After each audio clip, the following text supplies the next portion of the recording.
A história de Marco Castilho. Marco era um homem forte e gentil. Por muito viveu em uma pacata floresta com sua família. Eles eram felizes, porém, a felicidade é algo frágil. A história que contam muda frequentemente. Em meio a boatos e histórias falsas, a realidade se perde. Porém, existia alguém nesse meio que não tinha permissão de esquecer, que não deveria esquecer de nada do que fez. Seu pecado, justamente esse. Esqueceu de tudo em um apelo pela própria sanidade mental. Marco sempre foi um pecador.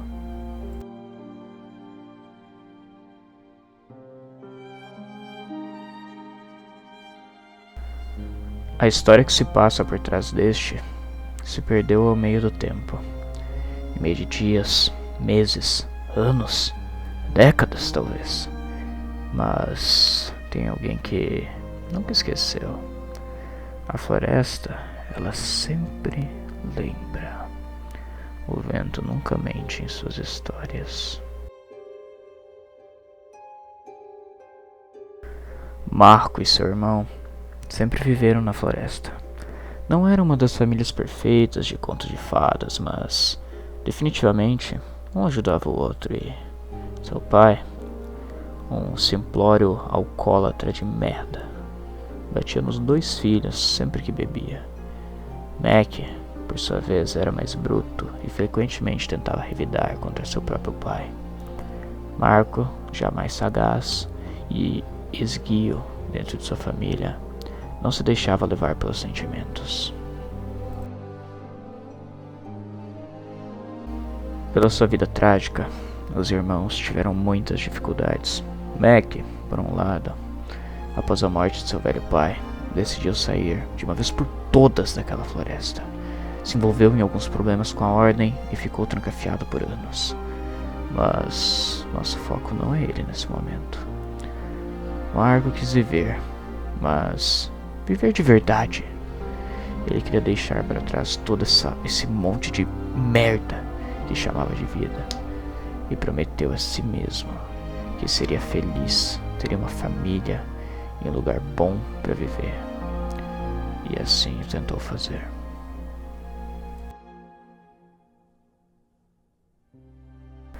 Alguns anos após, Marco finalmente estava feliz. Ele alcançou a pacata vida, aquela vida honesta que ele tanto almejou, com uma bela esposa, a qual juntos tiveram uma linda criança. Seu nome? Ana Castilho. Mas, para ele, as coisas nunca acabam bem. Quase que como se uma maldição entrelaçasse seu futuro e passado. E um dia como qualquer outro, quando estava lá pegando lenha para a noite, sozinho num silencioso local profundo da floresta, ele encontra um lugar, mas um lugar o qual ele nunca antes havia sequer tocado.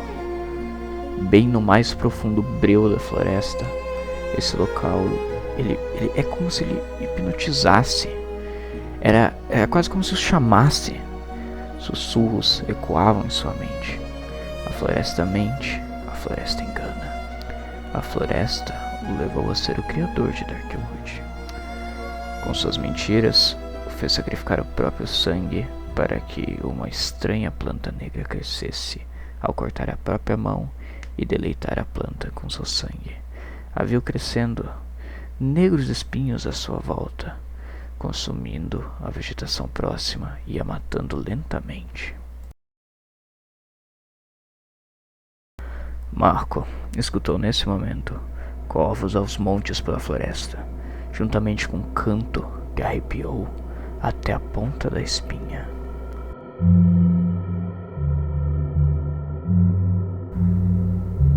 Nisso, ele sai correndo e não quer nunca mais voltar para esse lugar.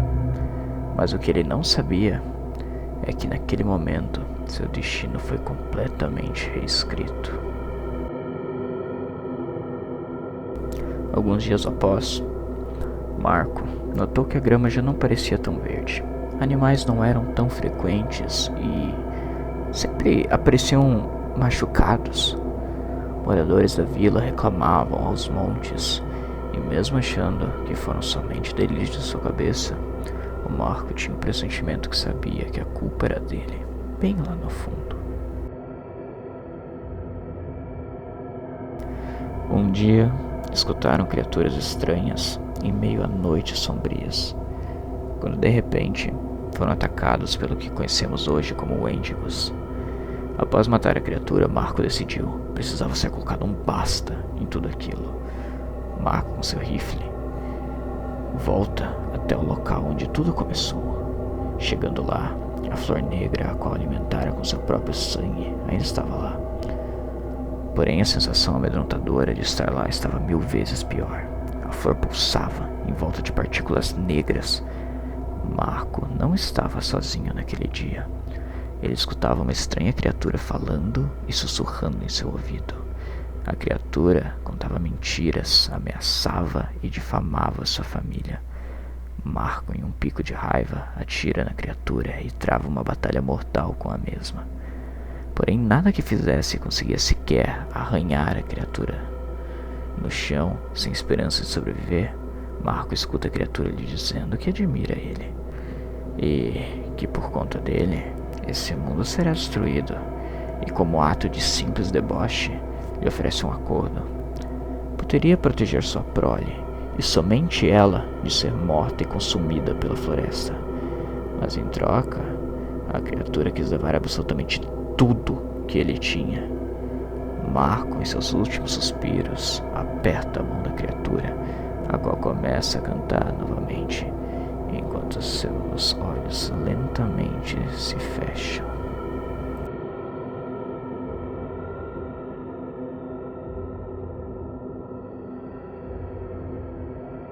Quando finalmente acorda, por algum milagre ou uma simples ironia do destino, seu corpo machucado estava cheio de líquido negro, porém curado e sem dor alguma. Ele corre desesperadamente para sua casa, a qual encontra completamente destruída, sem seus entes queridos, lá, esperando por ele com um sorriso singelo.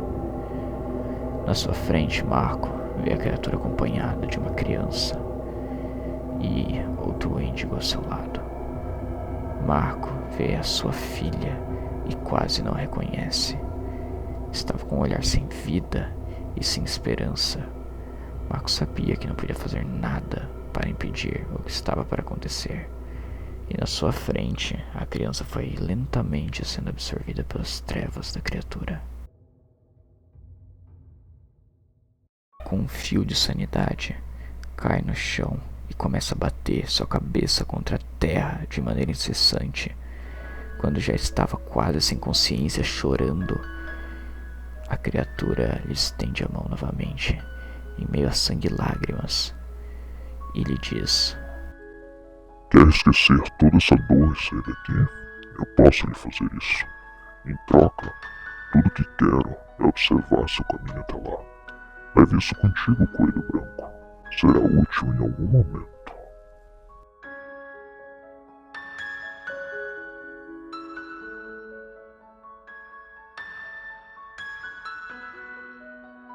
E foi com esse aperto de mãos que Marco esqueceu de tudo, perdeu tudo e foi obrigado a viver nessa floresta, sabendo exatamente um jeito para sair dali, só que sem nunca ter um meio possível para conseguir.